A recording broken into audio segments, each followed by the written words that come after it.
হ্যাঁ, কেমন আছো ভাই? তোমাকে আহ, তোমার জন্য একটা ভিডিও তৈরি করতেছি, যেটার জন্য সেটা হচ্ছে যে ওই তোমার প্রোফাইলকে তুমি আরো কিভাবে স্ট্রং করবে। এইটাই তোমাকে আমি ফেসবুকে বললাম, ঠিক আছে? তোমার প্রোফাইলটা আমি দেখলাম। তোমার তোমার এখানে কিছু কিছু জিনিস চেঞ্জ করতে হবে, ঠিক আছে? এর মধ্যে ফার্স্ট অফ অল যেটা করতে হবে যে তুমি এখানে দিছো, তোমার যে টাইটেলটা দিছো সেটা হচ্ছে expert in PHP two HTML. এটা একটা ফাটাফাটি একটা টাইটেল, যারা পিএইচডি টু এইচটিএমএল এ কাজ করে তাদের জন্য, ঠিক আছে? সো এখন তুমি যেটা করবা, তোমার এখান থেকে টাইটেল অনুসারে তুমি যেগুলো, এই যে ট্যাগ যেগুলো এখানে অ্যাড করছো, ট্যাগ মানে তোমার স্কিলগুলো, হ্যাঁ, এইখানে স্কিলগুলোর মধ্যে তুমি যেহেতু এক্সপার্ট শুধু পিএইচডি থেকে এইচটিএমএল করার জন্য, এই জন্য তোমাকে এই স্কিল সেট যে তুমি এখানে যেগুলো স্কিল সেট করছো, এখানকার মধ্যে তুমি শুধু রাখবা ওয়েব ডিজাইন সেক্টরটা, category HTML5, CSS3 and HTML। এবং তুমি এখান থেকে ওয়ার্ডপ্রেসটা, তোমার যে সেটিংস আছে এখান থেকে রিমুভ করে দেবে। কারণ হচ্ছে পিএইচডি টু এইচটিএমএল রিলেটেড কাজে ওয়ার্ডপ্রেস আসে না। ওয়ার্ডপ্রেস হচ্ছে তোমার, এটা হচ্ছে যারা মানে ব্যাকএন্ড ডেভেলপার যারা, তাদের কাজ। সো তুমি আসলে ওয়ার্ডপ্রেস যেটা দিছো এটা এখান থেকে উঠাই ফেলবে। কারণ এই জন্য বললাম যে কোনো ক্লায়েন্ট যখন তোমার প্রোফাইল চেক করবে, তখন সে যদি দেখে যে তুমি হচ্ছে PhD two HTML expert, but তুমি এখানে দিয়ে রাখছো ওয়ার্ডপ্রেস, তখন সে বুঝবে যে না, তোমার প্রোফাইলে কোনো অভিযোগই আছে। তুমি হয় কাজ জানো না, না হলে আরেকজনের প্রোফাইল থেকে কপি করে এটি করছো আর কি। তো তুমি যেটা করবে যে এখান থেকে ওয়ার্ডপ্রেসটা উঠাই দিবা, আর বাকি যেগুলো আছে এগুলো থাকবে, সমস্যা নাই। আর একটা যেটা করতে পারো সেটা হচ্ছে যে এখানে তুমি রেসপন্সিভ যে ডিজাইনটা, ওটাকে অ্যাড করতে পারো। কারণ এখন হচ্ছে যে কোনো ওয়েবসাইটকেই সবাই রেসপন্সিভ করতে চায়। মানে এখন রেসপন্সিভ ডিজাইনের, মানে রেসপন্সিভ ছাড়া কোনো ওয়েবসাইট হয় না, ঠিক আছে? রেসপন্সিভ ডিজাইন কি, এটা সম্পর্কে জানার জন্য তুমি সার্চ দিবে গুগলে। মানে রেসপন্সিভ ডিজাইনটা হচ্ছে যে তোমার মানে একটা সাইটকে বিভিন্ন ব্রাউজারে, বিভিন্ন ডিভাইসে যাতে একদম পারফেক্ট দেখায়, তোমার মোবাইলে হোক, ট্যাবে হোক, তারপরে তোমার পিসিতে হোক, সব ডিভাইসে, সব সব যেগুলো ডিভাইস আছে, এগুলো এগুলো ডিভাইসে পারফেক্ট শো করার জন্য তোমার রেসপন্সিভ ডিজাইনটা লাগবে। আন্ডারস্ট্যান্ড? সো তুমি রেসপন্সিভ ডিজাইন তুমি যদি পারো, তাহলে ওইটা এখানে অ্যাড করতে পারো। তোমার ওই স্কিল টেস্টে গেলে, তুমি তুমি যেখান থেকে স্কিল টেস্ট দিছো সেখানে গেলে হচ্ছে এখান থেকে রেসপন্সিভ ডিজাইনে কিছু একটা একটা স্কিল টেস্ট আছে, মানে একটা টেস্ট আছে, তুমি ওটা দিতে পারো, ঠিক আছে? তুমি এখান থেকে ওই এখানে ওখানে অপশান থাকে যে অ্যাড মোর টেস্ট। সো তুমি ওইখান থেকে রেসপন্সিভ ডিজাইন নামে একটা ক্যাটাগরি আছে, তুমি ওইখান থেকে ওই ওডেক্স ওডেক্স ওই যে ওডেক্স টেস্ট অ্যান্সার যে সাইটটা আছে, ওইখান থেকে দেখে দেখে তুমি করতে পারবো। ওইখানে মোটামুটি যেগুলো অ্যান্সার দেওয়া আছে সেগুলো মোটামুটি অ্যাকুরেট, মানে 100% না হলেও তোমার 85% বা না তোমার 90% অ্যাকুরেট থাকে। সো তুমি এখান থেকে দিয়ে এখানে অ্যাড করতে পারো। এবং এখানে অবশ্যই দিয়ে দেবা যে expert in PHP to responsive HTML, তুমি এটা দিয়ে দিবা, ঠিক আছে? তো এই পার্টটা গেল, এটা আপাতত ভেবে রাখো। পরে যখন তুমি আরও স্কিল আপগ্রেড করবা, তখন তুমি এখানে তোমার ইচ্ছা মতো স্কিল অ্যাড করে দিও। বা তখন এখানে যখন তুমি এখানে স্কিল অ্যাড করবা, সেই অনুসারে, সেই ক্যাটাগরি, সেই অনুসারে তুমি এখানে তোমার যে তুমি যেটা টাইটেল দিচ্ছ, তুমি তখন এটা চেঞ্জ করবে। তুমি এখানে মনে করো তখন দিবা, তখন মনে করো তুমি তুমি শিখছো মনে করো ওয়ার্ডপ্রেস। সো তুমি তখন দিয়ে দেবে যে PHP to WordPress with responsive, এই ধরনের একটা টাইটেল দেখে তুমি অ্যাড করে দিবা। সবচেয়ে ভালো হয় যে এগুলো মানে যারা অলরেডি প্রফেশনাল, যারা ওডেক্সে কাজ করতেছে, তাদের প্রোফাইল ঘাটার জন্য এখানে যাবা। এখান থেকে দেখো এখানে দুইটা অপশন আছে, জবস অ্যান্ড ফ্রিল্যান্সার। সো এখান থেকে তুমি যদি ফ্রিল্যান্সারে ক্লিক করো, এবং এখানে তোমাকে ফাইন দিতে হবে। ফাইন দিলে দেখবা যে এখান থেকে ফ্রিল্যান্সার, যেগুলো সাকসেসফুল ফ্রিল্যান্সার, যাদের মনে করো যে প্রোফাইল রেটিং দেখা যাচ্ছে 5/5, আউট অফ 5/5, তাদেরগুলো চেক করবা। তারা কিভাবে তাদের প্রোফাইল সাজাইছে, তাদের জব ক্যাটাগরি দিছে, তাদের টাইটেল অ্যাড করছে। কারণ তারা যদি প্রফেশনাল, সো তারা মোটামুটি ভালোই সেট করবে সব কিছু। সো এখান থেকে তুমি আরও সিলেক্ট করতে পারো যে কোন তুমি আসলে কোন ক্যাটাগরি সিলেক্ট করবা, তুমি এটা এখান থেকে করতে পারো। যেমন এইখানে সব ক্যাটাগরির আছে, মানে ওয়েব ডিজাইন থেকে শুরু করে ইমেল মার্কেটিং, এসইও, তারপরে সফটওয়্যার প্রোগ্রামার, হাবিজাবি সবই আছে। সো এখান থেকে তুমি দেখতে পারো যে এই যে এখান থেকে মোর অপশান একটা বলে এখানে আছে, এখান থেকে মেবি এটা এখান থেকে এই যে লেভেল, এখান থেকে তুমি এগুলো ফিল্টার করে হচ্ছে তুমি যে কাজটা পারো, মনে করো PHP টু HTML, ওইটা এখানে অ্যাড করে দিলা। ওইটা এখান থেকে সার্চ দিয়ে দেন তুমি এখানে শুধু PHP টু HTML যাদের প্রোফাইল, শুধু তাদের প্রোফাইল তুমি এখান থেকে দেখতে পারবে, ঠিক আছে? তো এগুলো তোমার জন্য ম্যান্ডেটরি, কারণ সবার প্রোফাইল চেক করা, তাদের প্রোফাইলে কীভাবে আছে, তারা কীভাবে তাদের প্রোফাইল সাজাইছে, এই জিনিসগুলো তোমাকে চেক করতে হবে। যেমন মনে করো এখানে দেখবা যে সে কোন রিলেটেড এক্সপার্ট, সে কী কী কাজ করে। সো এখান থেকে এগুলো তোমাকে চেক করতে হবে। তার ওভারভিউ দেখবা, তার হচ্ছে ট্যাগ দেখবা যেগুলো সে অ্যাড করছে, স্কিল সেগুলো দেখবা। তার প্রোফাইলটা অ্যাকচুয়ালি তুমি যেটা দেখবে যে তার প্রোফাইলটা সে কীভাবে সাজাইছে, ওইভাবে দেখে দেখে করবা। কারণ তুমি যেহেতু নতুন, সো আমি যখন ছিলাম তখন আমি এভাবে করছি যে আরেকজনের প্রোফাইল চেক করে করে আসলে আমি যে আমার যে প্রোফাইলটা এটা আমি সাজাইছিলাম। সেইভাবে এভাবে আস্তে আস্তে করতে হবে, সাজাইতে হবে টুকটাক করে। তো এটা গেল, এটা হচ্ছে তোমার ওভারভিউ। আচ্ছা, তোমার আমি বলছি হচ্ছে টাইটেল এবং তোমার স্কিল সেট নিয়ে, দুইটা নিয়ে বলছি। সো এখন যেটা করবে তোমার ওভারভিউ এত ছোট লিখলে হবে না, এটাকে আর একটু ব্রডলি লিখতে হবে। ব্রডলি মানে মোটামুটি তোমার 5 থেকে 6 লাইন যাতে হয়। তুমি যারা প্রফেশনাল কাজ করে তুমি তাদের ইয়েগুলো দেখো, তাদের যেগুলো ওভারভিউ তুমি সেগুলো দেখো, তারা কীভাবে লিখে, তারা কীভাবে লিখছে। সো তুমি এইভাবে মোটামুটি 10 থেকে 15টার মতো অ্যানালাইসিস করে একটা সামারি করে ওইটা তুমি তোমার প্রোফাইল অ্যাড করে দাও, ঠিক আছে? এটা আসলে একটা, এইভাবে আরও কয়েকটা দেখবা তারা কীভাবে লিখতেছে, তাদের লেখার ধরনগুলো কীরকম। সো এইভাবে আসলে কাজ করতে হবে। তুমি এখানে যেটা করছো যে তুমি এখানে একদম সিম্পলি বলছো I am expert in PHP HTML and I have a vast experience about HTML CSS. I believe that there is no success without hard working. So এই লাস্টের এই সেন্টেন্সটা তুমি লিখবা না, কারণ তুমি যে প্রফেশনাল এইটা তোমার ক্লায়েন্টকে বুঝাইতে হবে, ঠিক আছে?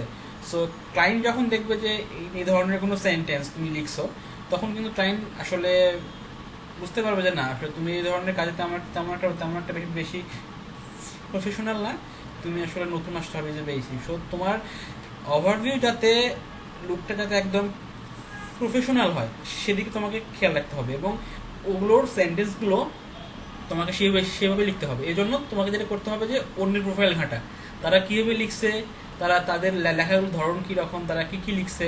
যারা মনে করো অলরেডি PHP টু HTML কাজ করতেছে, তারা কীভাবে লিখছে, তাদের যে প্রোফাইলগুলো এগুলো চেক করলেই তুমি 10 থেকে 15টা চেক করো, তোমার একটা আইডিয়া চলে আসবে যে না আমাকে তখন কীভাবে লিখতে হবে, ঠিক আছে? সো এটা করবা।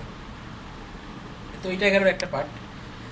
আর একটা যেটা হচ্ছে সার্টিফিকেশনস, এটা ঠিকই আছে, এটা কিছু করার দরকার নাই। আর আরেকটা যেটা মেইন পার্ট সেটা হচ্ছে তোমার টেস্ট নিয়ে কিছু কথা বলি। সেটা হচ্ছে যে তুমি এখানে অনেকগুলো টেস্ট দিছো, যেগুলোর ম্যাক্সিমামই তোমার হচ্ছে অ্যাবোভ অ্যাভারেজ, ঠিক আছে? সো তুমি যেটা করবা যে অ্যাবোভ অ্যাভারেজ সেগুলো হাইড করে রাখবা, সেগুলো তোমার ক্লায়েন্টকে বা এটাকে ওই পাবলিকলি শো করার কোনো দরকার নেই, ঠিক আছে? তুমি সেগুলোই শো করবা যে তোমার যেগুলো হচ্ছে টপ 10 থেকে টপ 20%-এর মধ্যে আছে, ঠিক আছে? তুমি শুধু সেগুলো তুমি মানে এখানে খালি শো করবা। যেমন মনে করো যে ইংলিশ ভোকাবুলারি টেস্ট, ঠিক আছে, এটা টপ 20%, এটা ঠিক আছে। তারপরে CSS টেস্ট, এটা তো লাগবেই, টপ 30%। তারপরে ওয়ার্ডপ্রেস টেস্টটা এখান থেকে উঠাই দিবা। ওয়ার্ডপ্রেস টেস্ট তুমি, কারণ তুমি এখন ওয়ার্ডপ্রেস জানো না, তুমি তোমার টাইটেলে দিয়ে রাখছো হচ্ছে expert in PHP to HTML। So এদিকে খেয়াল রাখবা, ওয়ার্ডপ্রেস টেস্টটা এখান থেকে হাইড করে দিবা। ইংলিশ বেসিক স্কিল এইটা দিয়ে রাখতে পারো, এটা অ্যাভারেজ বা ট্রাই করো যে এটাকে আরও আরও ডেভেলপ করা। হচ্ছে মানে টপ 30%-এর মধ্যে রাখবা সব কিছু, মানে এর উপরে রাখবা, এর নিচে যেগুলো অ্যাভারেজ সেগুলো রাখবা না, এগুলো সব হাইড করে দিবা, ঠিক আছে। HTML5 টেস্ট রাখতে পারো, ট্রাই করবো। এগুলো দেখা যাচ্ছে 15 দিন পর পর ওদের রিটেক এক্সাম হয়, টেস্ট হয়, ওগুলো তো আর ফলো করতে হবে, সেভাবে ট্রাই করো। মানে মোট কথা হচ্ছে যে তুমি যে রিলেটেড কাজ জানো সেগুলো টেস্টে এখানে থাকবে। তুমি যেহেতু ওয়ার্ডপ্রেস পারো না, সো এখানে তুমি ওয়ার্ডপ্রেসটা এখানে তুমি এখান থেকে উঠাই দিবা। তুমি যদি মনে করো রেসপন্সিভ ডিজাইন পারো, ওই টেস্টটা তুমি এখানে অ্যাড করে দিবা। তুমি পরীক্ষা দিয়ে ওই টেস্টটা তুমি এখানে অ্যাড করে দিবা, ঠিক আছে। সো তুমি যেগুলো কাজ পারো শুধু সেগুলো এখানে রাখবা, আর বাকি যেগুলো অ্যাভারেজ আসলে এতগুলো রাখা দরকার নেই। টপ 30 থেকে টপ 10%-এর মধ্যে যেগুলো মানে তুমি কাজ জানো সেগুলো তুমি রাখবা, ঠিক আছে। তো এটা একটা বিষয়। আর এমপ্লয়মেন্ট স্টোরি এটা ঠিকই আছে, আমি হার্ড ওয়ার্কার, এগুলো এই কথাগুলো আর একটু ভালোভাবে লিখবা, কারণ তুমি এখানে এটা একটা প্রফেশনাল ফিল্ড, এখানে আসলে আসলে এইভাবে মানে নর্মালি কথাগুলো লিখলে হবে না, তোমাকে একটু প্রফেশনালভাবে কথাগুলো লিখতে হবে, ঠিক আছে। সো খেয়াল করবা যে তোমার প্রোফাইলটা যাতে 100% প্রফেশনাল হয়। 100% প্রফেশনাল না হলে একজন ক্লায়েন্ট তোমাকে কাজ দিবে না, কারণ ক্লায়েন্ট প্রথমেই তোমার যে প্রোফাইলটা সেটাকে দেখবে, তোমার প্রোফাইল কেমন স্ট্রং, ঠিক আছে। তো এইটা একটা বিষয়। আর একটা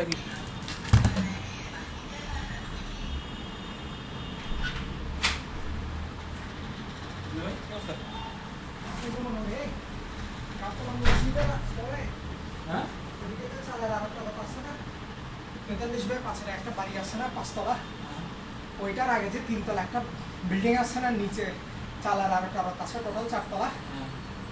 ওইখানে একটা ফ্ল্যাট পাওয়া গেছে, 3টে বেডরুম, একটা ড্রয়িং রুম, 2টা টয়লেট, একটা কিচেন আর একটা স্টোর রুম, বারান্দা একটা, টোটাল 16,000 টাকা। ইলেকট্রিসিটি ওইখানের মধ্যে তোমার গ্যাস আর পানি ইনক্লুড, শুধু ইলেকট্রিসিটি বিলটা আলাদা। আলাদা। এই বাসা ছাড়ছে, বলছে বাসা যদি নিবেন এরকম ওয়ার্ডেন 2-3 মাসও খালি রাখা যাবে, এভাবে বলছে, কিন্তু উঠা যাবে। কেমন ফ্ল্যাট আমাদের মতো? আমি ঢুকি নাই, আমি মাত্র খবর পাইছি, বাড়ি মালিকের সাথে আমাকে জসিম ভাইয়ের কথা বলেছে, ওই তোমাদেরকে যেখানে চা খাওয়াইছে না, ওই জসিম ভাইয়ের পাশে বাড়ি মালিক বসেছিল, নিচে ওনার ওখানে চালার আরো ফ্লেক্সির দোকান আছে, ফ্লেক্সির দোকান আর চালার ওই নিচের ফ্লোরটা ছাড়া উপরে আরো 3টা ফ্লোর ফ্ল্যাট, সবগুলো মানে টোটাল 4 তলা বিল্ডিং। 4 তলা বিল্ডিং মানে কোনটা ফাঁকা আছে? নিচেরটা একদম 3 তলাটা। 3 তলাটা নিচে তো ফ্ল্যাট নেই, 2 তলায় আর 3 তলায় 4 তলায় ফ্ল্যাট। ফ্ল্যাট 2টা টয়লেট, বেডরুম 3টে, ড্রয়িং রুম একটা, কিচেন, স্টোর রুম একটা, বারান্দা, ইন টোটাল 17,000 টাকা থাকতে হবে।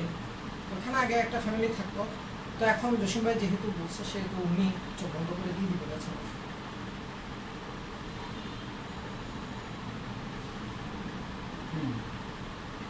প্রবলেম হচ্ছে কথাটা আগে জানালে সবচেয়ে ভালো। না, এটা রিসেন্টলি খালি হয়েছে জানি, কিন্তু এখন তো আমরা তো অলরেডি এখানে বুক দিয়ে দিচ্ছি।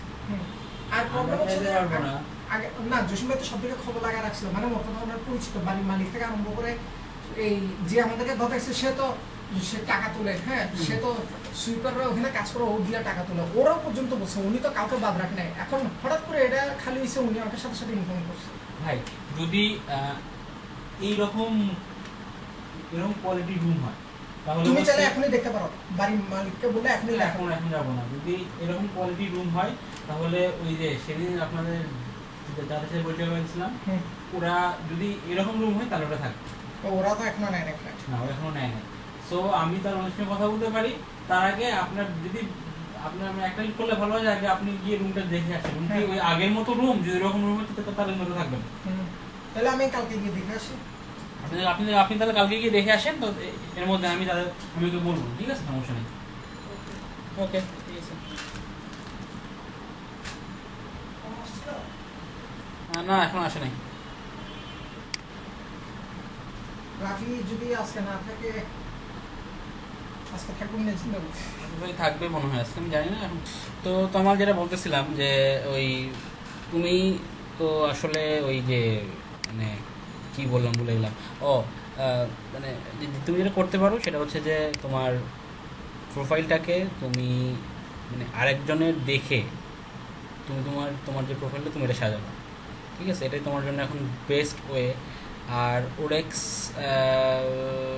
ওখানে কিছু মানে প্রোফাইল সাজানোর কিছু নিয়মকানুন বলা আছে, যেমন মনে করো যে ওইখানে কিছু ভিডিও অ্যাড করলে সেটা তোমার তোমার তোমার যে প্রোফাইল এই জন্য অনেক ভালো হবে। তোমার ক্লায়েন্ট তোমার ভিডিও দেখবে তুমি কী কী সার্ভিস প্রোভাইড করো। সো এই জিনিসগুলো সম্পর্কে তুমি ওইখানে অ্যাড করতে পারো। যেমন আমি বলি এইখানে